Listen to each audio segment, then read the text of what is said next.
Pessoal, chegamos aqui no podcast e a nossa intenção é falar sobre psicologia, sobre vivências, sobre Jung, sobre Freud, criminologia, tarô, arquétipos, tem um monte de assuntos para a gente explorar. Hoje, o nosso primeiro podcast é sobre esse livro aqui, Dependência Emocional, com o coautor Marcelo de Carvalho. Eu sou a Margarete, sou psicóloga, trabalho credenciada na Polícia Federal, no Detran, faço neuromarketing também, e aí eu conto com vocês para acompanhar a gente. Fala, Marcelo.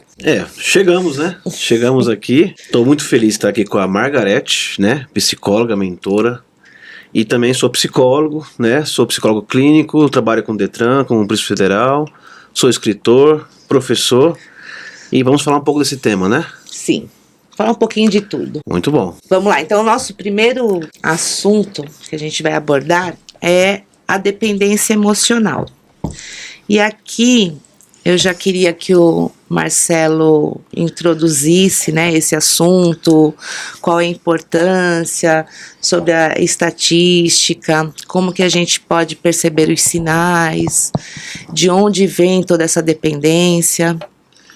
Vamos lá, olha, Marcelo. eu peguei esse tema das experiências da clínica e eu sou coautor do livro, né? Não sou só eu que escrevi, né? Teve vários autores aí que fizeram esse livro, depois a gente mostra para vocês aí. E teve alguns casos que tivemos nas clínicas, ainda mais de mulheres, que a gente ficou muito apreensivo com a questão da dependência emocional. E aí eu participei do livro, né, ampliei a pesquisa, os estudos, e nós ficamos muito apreensivos com o número que tem no Brasil de feminicídio, né, que Sim. tem um pouco a ver também com essa questão da depressão emocional. Então eu fiquei pensando, né, até onde vai eu gostar, até onde vai eu amar, e até onde é psicopatológico. Sim. Então tem uma diferença muito grande Então aí, me né? fale dessa diferença. Então vamos falar sobre isso, né? A gente vamos pegar da parte clínica, que a gente começa pela parte clínica e depois a gente vai para outros assuntos, né?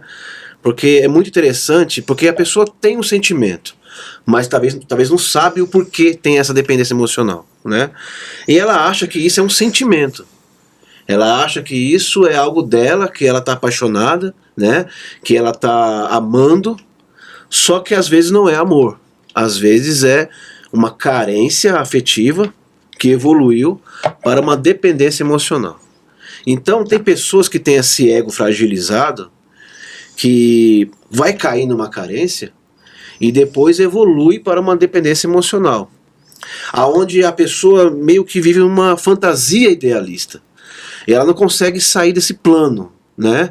Ela cria uma carência, uma fantasia, e ela não consegue viver sem essa paixão, entre aspas, pelo outro, né? Ela não consegue viver, ela não consegue ter projetos, ter sonhos, né? E tá tudo voltado àquela pessoa. Nas partes da clínica, que a gente já atendeu algumas pessoas, a pessoa não consegue sair. Ela não idealiza outras coisas a não ser esse ponto. Tá, quando você fala assim, ela cria essa dependência, ela cria ou ela aprendeu a viver com essa dependência desde pequena? Como que é isso daí? O que nós verificamos em alguns casos, né, porque realmente isso é desenvolvido, vamos por partes. Por exemplo, o gostar é um sentimento bem saudável, não é? A gente gosta da pessoa, ou gostamos de alguém, né? E esse gostar é bem leve, né? Vamos dizer que é algo bem de amizade, né? Agora o amor, pelo menos na nossa cultura brasileira, né? Eu te amo, tal. Às vezes não é o eu te amo de verdade, né? Precisa de uma construção para amar, é ou não é? Sim. Para amar tem uma construção, não tem? Sim. Antes, na minha época, sim. Agora todo mundo se ama. Então, as pessoas se amam hoje, muito fácil, já se né? amam, Mas a gente vê que o amor, ele é construído, né? Uhum. O amor cria raízes. Sim. Podemos falar isso até pegando o 1 Coríntios 13, né? Sim. Que até o Legião Urbana um dia citou, né? Mas aí está a questão. O amor não nos prejudica. O amor não nos quebra. Agora, a dependência emocional já é diferente. Podemos falar, né, numa parte psicanalítica, que isso é construído na infância. Ou uma carência de amor de pai, ou de amor de mãe, uma carência afetiva, que a pessoa ela tem a tendência de quê? De projetar no outro aquilo que lhe faz falta. Aquilo que ela precisa, né? Tá. É uma necessidade que ela tem. Você acha que vem assim de uma rejeição, de um abandono? Então, aí tem essa questão de medo, de rejeição, de abandono. É o medo de ser rejeitado, é o medo de ser abandonado, é o medo de ser abortado como pessoa, né? Tá. Que é um outro termo que a gente pode usar. Então a pessoa ela tem problemas para ser rejeitada, né? Ela não consegue se desapegar de alguém. Então ela precisa do outro para alimentar esse sentimento que ela tem. Então nesse livro que a gente construiu aí, é lógico que o tema que está aí é bem amplo, Sim. né? Então tem dependência de filhos. Puxa, de filhos. Às vezes é psicopatológico algumas questões. Está aí no livro, né? Não foi eu que escrevi essa parte, foi outros autores que escreveram e muito bem colocado. Sim. Tem a dependência, né, material, tem a dependência de outras coisas. Na minha parte que eu escrevi aí é mais a parte da pessoa, né? A parte clínica da pessoa. Isso, numa visão mais uma visão junguiana, meio de Freud, né? Sim. Que a gente tenta entender o porquê que a pessoa é tão apegada ao outro ao ponto de se prejudicar, de apanhar, de sofrer, de ser xingada, e mesmo assim ela continua naquele processo, né? Ela continua naquele relacionamento abusivo. Ela é abusada, ela é estrupada, ela é violentada, mas ela continua, né? Ela sofre. Sim, hoje ela tem dores, né? Uma amiga minha disse que ela está sofrendo com tudo isso, com essa dependência emocional, se relacionou com um narcisista, e a gente tentando, né, auxiliar, falar com ela, para ela perceber, para ela ter um pouco mais de autoestima. Ela fala assim: eu sei, eu que estou segurando a faca, Então. até sangrar. Então é esse caso aí, que a pessoa percebe tudo o que está acontecendo, mas não consegue soltar. Não consegue soltar, ela não consegue soltar, ela não consegue, ela nem sonha em perder, né? Ela apanha, ela sofre, mas ela não solta, ela não larga, né? Então, podemos pensar um pouco na parte psicanalítica, que a pessoa que tem um pouco de dependência emocional, ela é obsessiva. Sim. Ela é uma pessoa que tem essa obsessão pelo outro. Você vê da sua amiga, né? Eu seguro a faca, mas não vou soltar. Tô sangrando, tô sofrendo, mas não consigo desapegar isso. A pessoa nem raciocina. Ela nem entende o quanto que ela tá sofrendo. E aí, foi o que a gente falou no começo, né? O amor não existe. O gostar tá longe. Então, se não é amor, porque o amor não causa isso. E ela também não existe sem o outro, né? Aí ela se auto-anula, né? Ela se auto-anula, né? Ela se não existe mais por ela e só existe pelo outro. Então, isso é muito importante. E outra coisa, tá? No caso que eu atendi de uma moça, há muitos anos atrás, nós conseguimos fazer com que ela entendesse essa dependência emocional através da projeção, né? Para que ela quebrasse essa projeção. Só que o interessante é que ela entendeu o processo dela, se desapegou do marido, e olha que interessante, na hora que ela se separou do marido, não demorou 3 meses, ela arranjou outra pessoa com as mesmas características que ela tinha do primeiro marido. Aí eu falei, puxa, você não entendeu. Aí, conversando com ela, né? Ela depois que ela foi entender que o segundo marido dela era quase que igual ao primeiro marido. Quer dizer, parece que o inconsciente dela escolheu de novo. E aí vai outro processo para ela entender de novo aquilo, né? Porque ela cai na mesma armadilha do obsessivo, né? Que o obsessivo naquele extremo, né? Que um dependente emocional, ele quer o de narcisista, forma, né? Isso é bom, né? Porque existem pessoas que, por 2, 3, 4 relacionamentos e a mesma característica mesmo dos companheiros, né? Mesmo sofrimento. Você acredita que essa atração, o que é a atração da pessoa com dependência emocional e com o narcisista? Eu acho que inconscientemente ou até conscientemente do outro lado, a pessoa se escolhe, né? Freud dizia que os inconscientes se escolhem entre si, né? E no caso do dependente emocional, a tendência natural é encontrar um histérico. E estamos falando uma questão bem clássica, né? Que hoje seria um narcisista, né? Vamos dizer assim, que tem várias classificações também, né? E ele vai atrás daquela pessoa, porque o obsessivo ele quer servir, ele quer cuidar, ele quer preencher o outro, né? Ele quer preencher o mundo do outro. E isso é uma questão bem psicopatológica, né? Porque a questão é neurótica, mas aí estamos numa questão bem mais doentia. E a pessoa do outro lado que quer receber, que é o histérico, o narcisista, é um prato cheio. Sim. Né? Um pensa só nele e o outro pensa só no outro. E aí os dois se completam. Então vai da pessoa, né, da pessoa que está sofrendo, entender o porquê desse sofrimento. Sim. O porquê dessa carência extrema. E aí existe algum ganho secundário que fica mais visível então, para esse pessoal da dependência? Existe. E aí falando de Freud, né? Podemos até pegar de Jung, a sombra de Jung, né? Sim. Porque a carência vem justamente da sombra, né? Daquelas coisas que estão guardadas no inconsciente. Agora, a pessoa que sofre, igual a sua amiga que teve a faca, né? Tá sangrando, ela tem um ganho secundário. É um termo de Freud. Sim. Que ele fala que o sofrimento causava prazer em algumas pessoas, né? Porque o ganho é oculto, o ganho é secundário, o ganho é por fora, né? Então, qual que é o ganho do obsessivo? É preencher o outro, é cuidar do outro, cuidar de uma maneira bem obsessiva, né?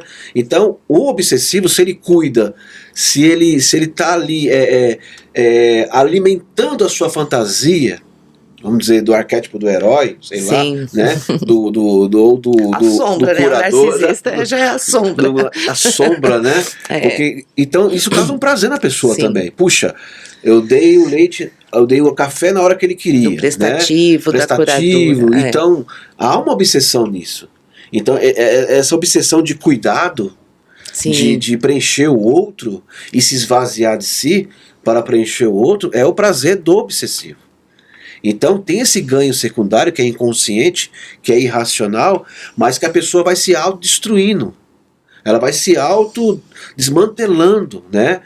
E podemos até entender de uma maneira bem profunda na psicanálise, a pessoa vai se autocomisseraçando. Ouviu falar sobre isso? Vamos. A pessoa vai se comendo entre si, né? Ela prefere morrer e ela vai se destruindo por si pelo outro. Né? E aí destrói a família, porque os filhos vê tudo isso, e o narcisista está ali, né? Sempre quer aquilo ali, alimenta toda aquela questão psicopatológica e vai nesse ganho secundário, né? E ela dá o poder, né? Essa pessoa dá o poder ao narcisista, porque ele se alimenta desse sofrimento dela, né? Exato, dessa dá o outra poder pessoa. ao narcisista. E dá um poder, claro. Que eu falo assim, não é só narcisista homem, ou não é só mulher, os dois, depende, tem depende. bastante Depende. Há um debate, há um debate psicológico aí, vamos dizer assim, né? Do feminicídio no Brasil. Sim. Que o homem vai lá e mata a mulher, né? Até então a mulher ficou dependente do homem e o homem foi lá e matou. Mas até que ponto também o homem também estava dependente da mulher, ao ponto de não querer perder e quando perder matar também, né? Sim. Não gosto de perder, né? A posse, né? Seria aquela posse gratuita. Se você não tiver ninguém, se você não tiver eu, não vai ter ninguém. E mata aquela mulher, né? Que não quis mais o relacionamento abusivo, que não quis mais viver naquele momento, né? Passou por violência sexual, violência moral, violência financeira, material. Então ela tomou coragem de sair daquele relacionamento. Então ela quebra uma dependência emocional, né? Ela tenta pegar um rumo. Ela dá valor a si mesma, ela se olha, ela se aceita, ela começa a se enxergar melhor. E aí causa no outro, né, uma raiva tremenda, de destruição. Porque vamos dizer que é narcisista, ou que é uma pessoa que é ciumenta ao extremo, né? E ao ponto de querer matar a outra pessoa, né? E vai e mata. Porque o Brasil é campeão nisso, né? E até hoje os números só sobem, né? Aí a questão jurídica, né? Fica 10 metros longe, fica tanto. Não adianta para o narcisista, ele não vai seguir isso, né? Porque para ele tem que ser a posse. O poder é dele, né? O poder é dele, entendeu? E uma pergunta assim, esse ganho secundário, né? Que isso aí me interessa bastante porque tem vários ganhos secundários, né? Sim. Qual que aparece mais? Seria esse daí de prestar um serviço e não ser reconhecida, né?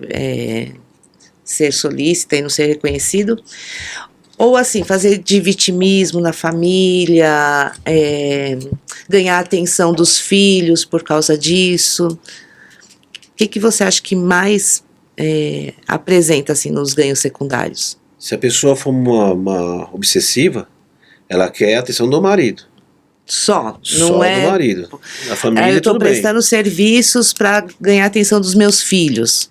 Sim, já podemos falar que é outro tipo de dependência emocional. Meus filhos veem que tudo que eu faço pro pai e ele não me dá atenção. Daí ela cobra muito dos filhos. Sim. Né? Então tem vários tipos assim de. Tem vários tipos, tá nesse livro aí, né? Porque a pessoa às vezes não foi uma pessoa que não teve uma infância muito boa, né? Muito afetiva. Então, às vezes, ela projeta isso para os filhos, né? Sim. Vai cobrar dos filhos isso, né? O que ela vai perder, né? Se ela se curar, se ela entender desse ganho secundário. Exatamente. O ganho secundário só serve para alimentar a psicopatologia. Tá. O ganho secundário, ele alimenta a fantasia da pessoa. Ou em qualquer direção que ela vá, né? Igual fala Jung, né? Depende muito da direção que vai a energia psíquica, né? O trauma, para onde ela vai, Sim. onde é direcionado, a equivalência que fala sobre isso, né? Então, para onde vai a direção? Se a direção vai para os filhos, vai alimentar essa questão. Então, o ganho secundário só alimenta a fantasia. É por isso que é um ganho secundário. A pessoa sofre, mas tem prazer no sofrimento. Parece até meio sadomasoquista, né? Meio, né? Parece que a pessoa sofre, mas ela quer. E é o caso de muita gente que sofre, e vou repetir, tem abuso sexual, tem abuso financeiro, tem abuso moral, mas a pessoa permanece no relacionamento, né? Ela permanece no relacionamento, até por religião, também permanece no relacionamento e não sai do relacionamento. Sim. Sofre, apanha, né? E fica ali. É humilhada até na frente da família, mas a pessoa não quebra esse ciclo fantasioso do ganho secundário, até o ponto dela se entender e se enxergar. Então, e aí na terapia, porque eu já li sobre o abandono, a rejeição, que é de até uns 4 anos de idade. Vamos supor, tem a rejeição, que o pai realmente, o pai ou a mãe rejeita, não quer. Tem o abandono, que às vezes a mãe vai na padaria, né? O pai vai ali na esquina e a criança se sente abandonada, com medo. Como que a gente poderia trabalhar nisso, nesse passado, para construir todo um outro caminho?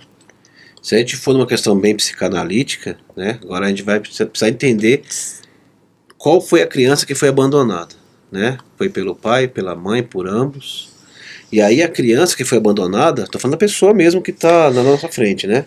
Ela tem uma carência, teve um problema ali na sua processo de crescimento psicológico. Então, né? Mas talvez como ela tenha Emocional. Visto naquela idade, vamos supor, a mãe não abandonou, a mãe foi ali na padaria. Sim. Não é um abandono de fato, mas é a fantasia. Mas como ela fantasia, como né? Ela olha aquilo, é a fantasia do abandono. Isso. É aquela carência que o carência é vazio, né? É um vazio extremo que a pessoa tem, não foi preenchido, né? Não elaborou, não processou e não teve uma ressignificação na sua vida. Então ela tem aquele medo, né? Porque o medo causa muito isso, né? A pessoa tem um medo do abandono de novo, tem um medo de ser rejeitada. Então ela vai projetar isso para alguém, né? É a posição de... Ela já vai sendo criada uma posição de vítima, né? Ou de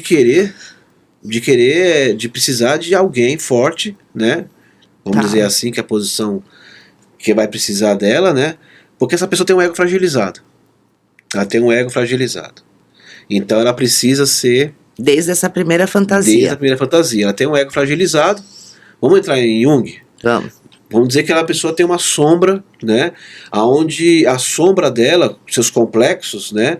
De inferioridade, complexo de pai, complexo de mãe, complexo de si mesmo. Então é uma pessoa que não se enxerga sem o outro. Ela não tem uma independência emocional. Ou, igual fala Freud, ela não foi castrada. Uhum. Freud, ela Sim. não foi castrada, né? Então se ela não foi castrada, se ela tem um conflito gigante na sua parte da sombra, né? A sombra dela é totalmente conflituosa, né? Então ela vai buscar alguém para sanar isso. Isso é algo inconsciente, pessoal. Sim. Isso é algo irracional. A pessoa não tem uma ideia que ela é assim, né? A pessoa acha que, nossa, puxa, ela não tá vendo isso. Ela não tá vendo. E é esse o serviço do psicólogo, né? Ela não está vendo, ela não está enxergando isso, né? Ela não enxerga isso, ela só enxerga a fantasia da sua psicopatologia, Sim. que a domina, né? Então o ego, igual fala Jung, tem que estar coeso, tem que estar bem para entender a sombra, esse conflito com a sombra. Então o ego mais estruturado, ele retém a sombra e fala, ó, peraí, vamos com calma, né? Agora a pessoa que tem um ego mais fragilizado, os complexos vão dominar. Entendi. Vão dominar aquele ego, né? É igual fala Jung, né? Jung fala que os complexos, quando ganham força, eles vão até ao ego e vão dominá-lo, né? Dominá-lo é uma questão de sentimento mesmo, ó. Chegamos, você não tem força contra a gente, nós temos mais força, vamos ficar por aqui. E vamos dominar. E vamos dominar. E aí é quando tem todo aquele problema, né? Aí vem aquela questão do autoespelho, né? Como essa pessoa se enxerga? Fragilizada, vítima, fraca, precisa de alguém, eu preciso, né? Não tem força para fazer nada. E eu preciso de alguém para me ajudar. Então vai criando toda essa dependência emocional. É por isso que é dependência emocional. A pessoa não consegue ser independente, né? Ela não consegue ter um ego estruturado para lidar com as situações. Então ela precisa do outro. Aí é onde se apega ao outro, se anula e só enxerga o outro, né? E aí começa toda essa questão. E aí, num processo terapêutico, vocês procuram a individuação, o caminho, né? O caminho da individuação. A gente vai direto na projeção. A projeção é o caminho principal para quebrar essa projeção, né? Para quebrar essa transferência de imagem. E aí entramos numa ressignificação do indivíduo, né? Para ele se enxergar, se entender, se dar importância, saber que existe, né? Igual fala Carl Rogers, né? Que também trabalha um pouco sobre isso, até o Winnicott, né? Que fala um pouco sobre a questão do self. Então a pessoa se enxergar, se entender, se valorizar, se entender, que é o mais difícil na psicanálise, né? É esse processo de entendimento, né? De se auto-entender. E aí quando a pessoa entende esse processo, vai criando luz, né? Igual fala Jung, né? Sim. Tem que ter luz na sombra, Sim. né? Tem que ter paz entre ego e sombra, né? Quando tem paz entre ego e sombra, a coisa vai ficando melhor. Então, enquanto isso não acontecer, a pessoa ela vai entrar nesse processo conflituoso. É isso. Pessoal, daqui a pouco a gente volta com a parte mais moderna de tudo isso que o Marcelo falou, que hoje tem algumas nomenclaturas, alguns nomes, né? Ghosting, gaslight, isolamento, Bomb Lover. Bomb Lover, para ele explicar mais ou menos aí é algo mais atual, o passo, o caminho para a gente identificar um narcisista ou quando a gente está dependente emocional. É isso.